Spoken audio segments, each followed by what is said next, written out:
Welcome to the Coffee in the Barn. I'm Casey Bradley, President and founder of the Sunswine Group.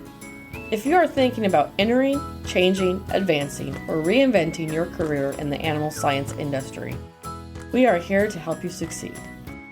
In each episode, we will cover a variety of topics surrounding work, life, and professional development, leveraging my 20-plus years as a global leader within the livestock industry and my ever-growing professional network to interview other leading professionals.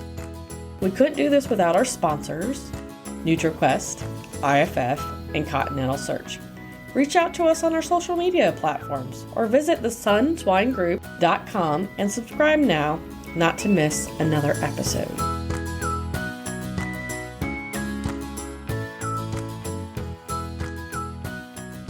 Hey guys, it's Marissa Larozay, your host for today's episode of Coffee in the Barn. Are you interested in a career in animal science, but just can't quite pinpoint the right fit for you? Well, it's your lucky day. You've made it to the right spot.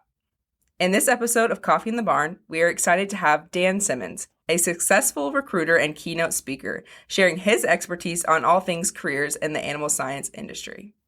The segment for today's episode is taken from one of our recorded webinars, Career Opportunities in the Field of Animal Science, which you can find on our YouTube channel, Animal Science Office Hours. Okay, good morning and thank you for joining. My name is Dan Simmons and greetings from coastal Delaware. I'm going to talk about career opportunities in the animal sciences today. Many, if not most, of the people who start out in animal science do so because they think they want to be a veterinarian. They want to heal all the animals. Most don't become veterinarians. Often it's because of organic chemistry. Some people didn't like the surgeries. Some don't like the GPA you have to maintain for this. Others look at the student loan debt versus the starting salary. So with that, what they do is look at Plan B. Popular options for Plan B: live animal production, government, academia, not-for-profits, and industry. If you're looking for a Plan B, what I want you to consider who you are. Most fresh grads don't last in their first job more than a year. It's because they got their BS or they got their MS or they got their PhD, and then the next thing they wanted was a JOB. And they didn't think about getting a career, they thought about getting a job. So I want you to think about these things. Do you prefer to deal with people, with data, with things, or with animals? These are different personality types. Some would rather work with people. Often they go into sales and marketing. Some work with data.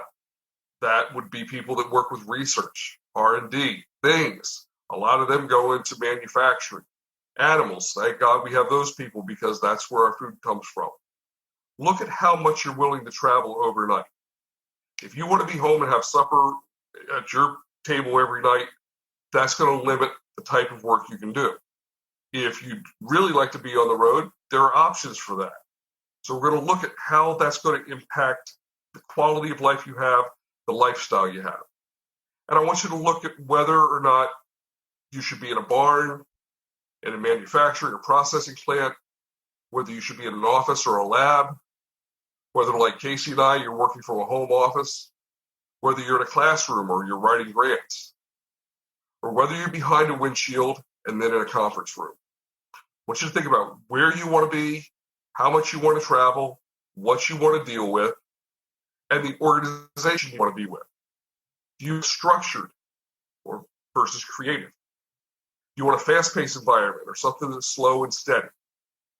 Do you want to be with a big organization or a small one or maybe a startup?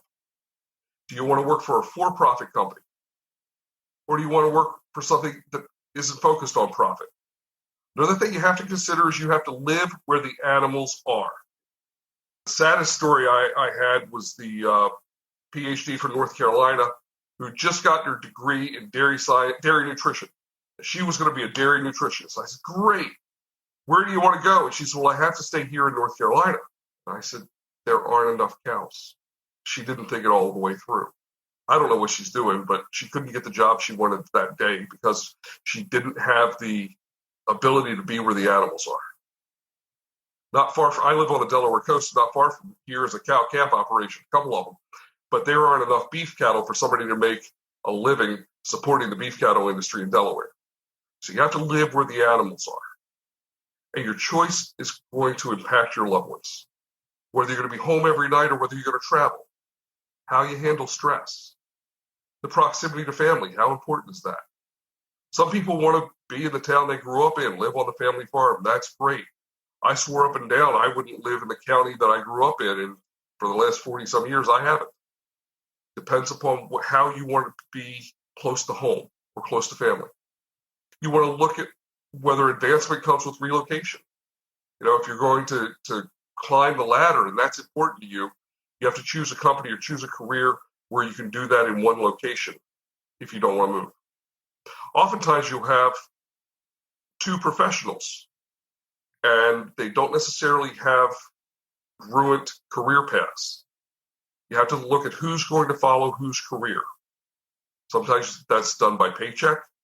Sometimes that's done on who can work remotely and who can't. But you have to think about who's going to follow whose career. And whether you want the steady paycheck of a government job or an academic job, or whether you want the ability for a big win and you want to go into industry. Whatever it is, I want you to pick a job that matches your personality. And those 6 topics are a big part of it. But if you've chosen to work in live production, there are limiting factors. You have to live where the animals are. Normally that's rural. And it's physical work in a lot of cases. But there are reasons to choose it. You want to work with the animals. You enjoy physical work. You'd like to work in a barn. Well, this could be you. If you want to do that type of work, there are job opportunities out there. Either working for an independent producer, becoming a contract grower, work as a service rep or production manager. Most often, that's in poultry or swine. You can work for yourself. You can work for an independent farmer, or you can work for an integrated poultry or swine company. Those are the most common. You can go to work in government. Now, there are limiting factors with this. There are roughly 60 different employers for government, and that's it. And if you want to work for the federal government, most of those opportunities are around D.C. There are some sites here, hither and yon, but bulk of them are around the D.C. area. If you don't want to work for the federal government, but you want to be in government, you better be where the job is, because you've got one Department of Agriculture per state. They're going to tell you where you're going to live. And you have to be able to put up with the bureaucracy because it's there. But normally stable employment, there's a path for advancement, excellent benefits with government, and you don't need to relocate. So if that's you, here are those are the options. And the types of roles you can look at, most common would be a data analyst. And thank heaven for them, because that's where we get the census of where the animals are. You can work in regulatory, and you can work in R&D. The types of employers that are out there for this: the USDA, the FDA, state departments of agriculture, state veterinarians. The military has some options for people, the animal scientists. There are some counties that will have government roles for animal scientists. And there's some large metro areas where you want to work with horses or dogs, they will have things like that as well. Now you choose to work in academia. Now there are some limiting factors with academia. You have to live where the schools are. And there is no more than 3 in a state that I can think of that has an animal science department. And sometimes that counts private schools. In some cases, funding is dropping, particularly for extension agents. This past week, somebody told me they did not want to go into academia because they think the job is more about getting grant money, not research and teaching.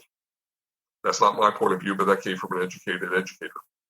And top jobs require a doctorate degree. So those are limiting factors. But people choose this because they desire to teach, they want to do research work, they like the location.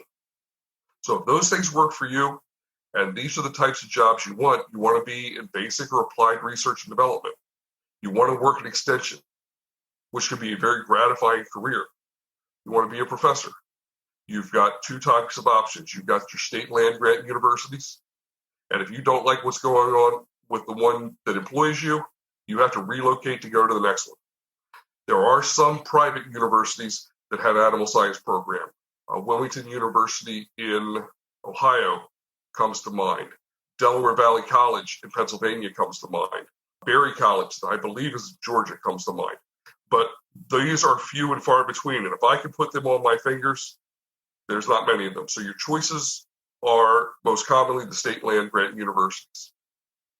There are limiting factors with not-for-profits. The compensation often lags other sectors. Location. These aren't everywhere. Sometimes there's a lack of advancement opportunities. In fact, in most of the trade associations, there's a lack of advancement opportunities. And many not-for-profits lack sufficient funding for sustainability. But you will feel as though you're making a difference, and you can make a fabulous impact. And some of these organizations have plenty of money and have a real voice. And there are different types of organizations like this. There's research organizations. There's trade associations. Obviously, there's the zoos and scientific associations. In just a moment, I'm going to share with you some examples of those.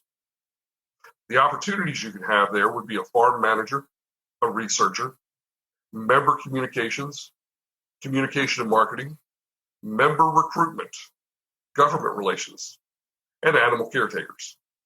Those are the most common job titles I found in a not-for-profit. And the types of employers, there are research farms. Two that I know most about are the Noble Foundation in Oklahoma and the Minor Institute in Shazy, New York. There are lots of trade associations like the National NCBA, Beef Association, Poultry and Egg, that promote industry. Then there's the scientific societies, Poultry Science Association, American Dairy Science Association, American Society of Animal Sciences. These have full-time employees. If you want to look at a not-for-profit, check these out. If you don't know what to do in your career, this is an interesting way to start. And obviously there's the zoos. Or you can go into industry. The limiting factors. The presenter doesn't see any. Your host doesn't see any. And Casey didn't see any. Reasons to choose. You're feeding the world. There's career advancement. It's practical application of science. There are lots of employment options. Some of the jobs work from home. And the income potential is truly unlimited. If you're going to do this, the types of jobs that are most commonly out there is to be a veterinarian, work in a clinic, or have a small practice. And that can be a lucrative way to go. In many cases, it is physically demanding, but it's a great place to start. Technical support, very popular.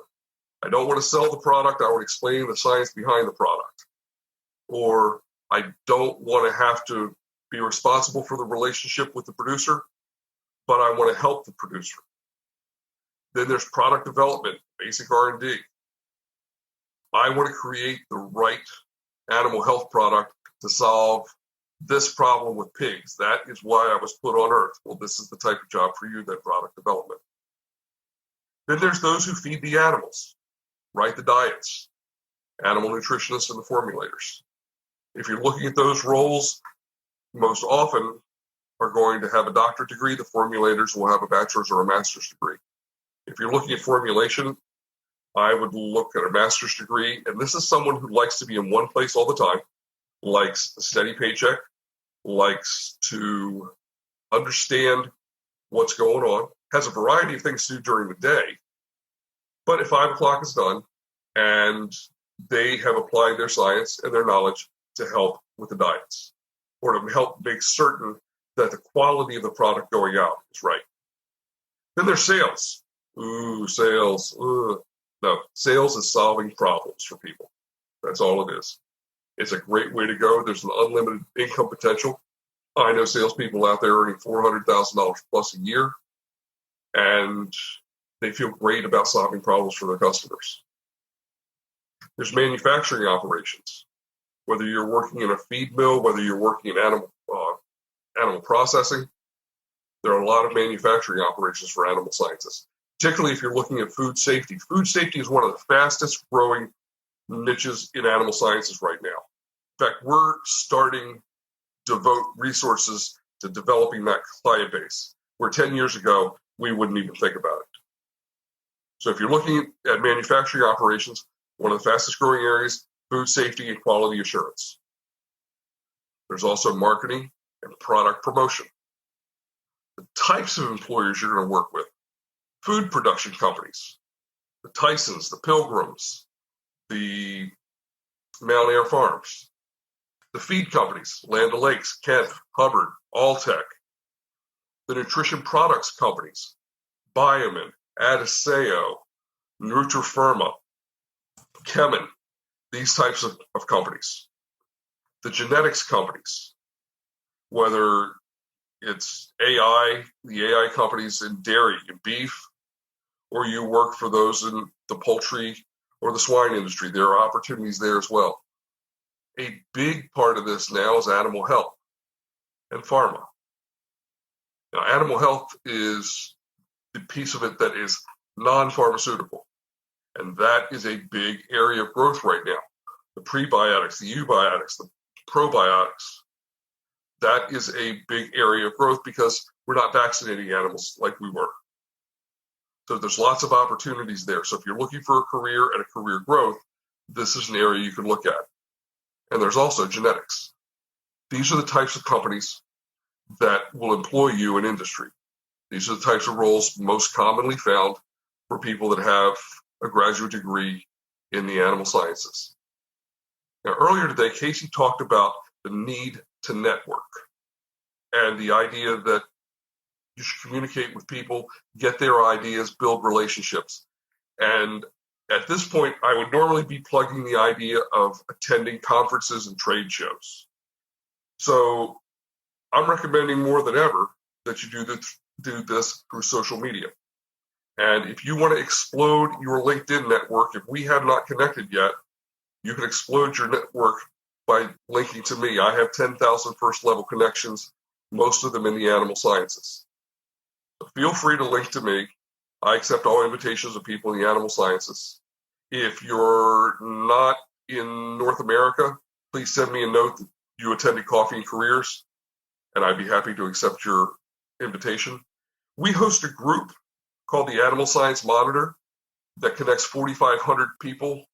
It is monitored, but it's open to members to discuss and promote whatever they'd like to promote. So Marissa, you've been listening and participating in all of the Coffee and Careers and Animal Science webinars this last year. How has that helped you decide your career path? I think I've taken a lot away from the webinars, but one of the biggest things that I've taken away from the webinar is defining what my ideal career may look like, which may be that I'm willing to relocate and to travel. That means that I'm going to land a career with a company that has career advancement opportunities or a good company culture. What do you not want to do in your career? From my experience in the webinars and my experience in grad school, I've kind of paved the path that I don't want to be super involved in the research and development side of things. I think that's just a personal perspective and definitely a big takeaway moving into my career. Well, that maybe breaks my heart just a little bit because, research, I'm still nerdy about that. But I think I've seen you grow a lot. In case the audience did not know, Marissa has been our alpha test on our externship, or what we're going to call our accelerator program for students. So Marissa has been organizing Coffee and Careers in 2021 and has done a remarkable job. She's come a long ways, but what I really noticed about Marissa, she really shines when she's around people and she's really social. And so I really can respect the fact that she doesn't want to be hidden in that research barn taking samples, and she wants to explore and do new things. And so here at the Sunswine Group, we're really proud to have Marissa. We're really excited about the career opportunities.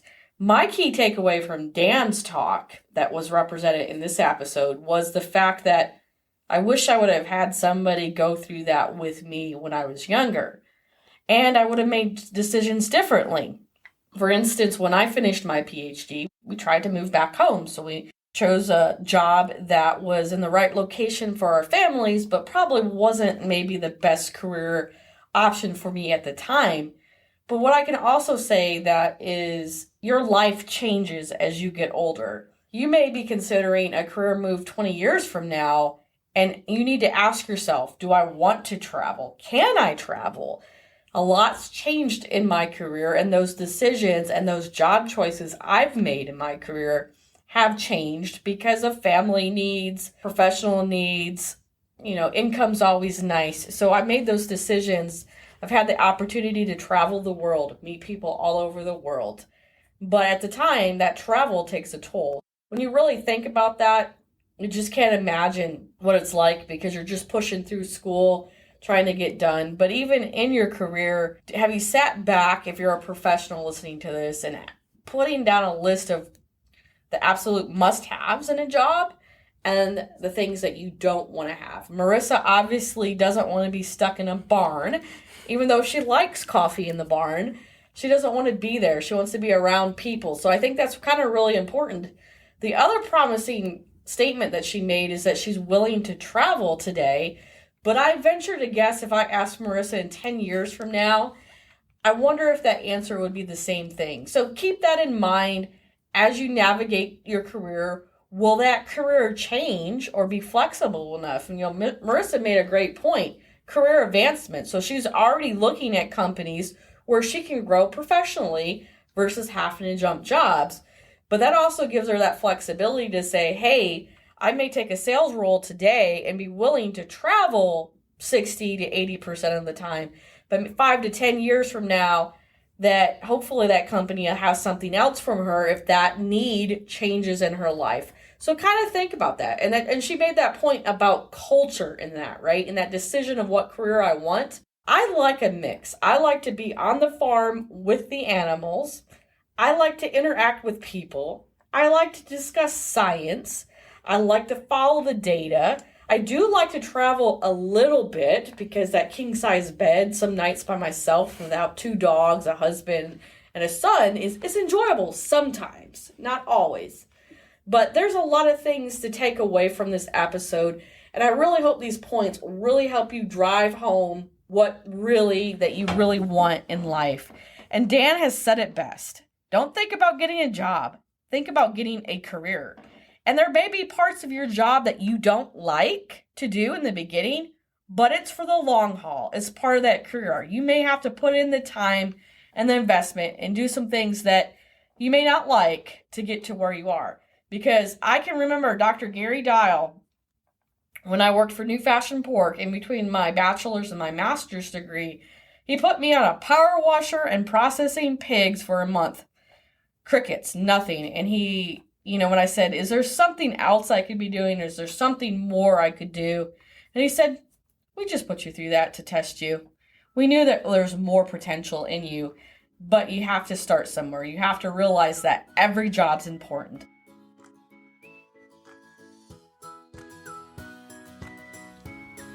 We hope that you enjoyed this discussion. You can watch the replay of this webinar, along with the rest of our webinar replays, on our YouTube channel, Animal Science Office Hours. And now we would like to also thank our sponsors once again, NutriQuest, IFF, and Continental Search.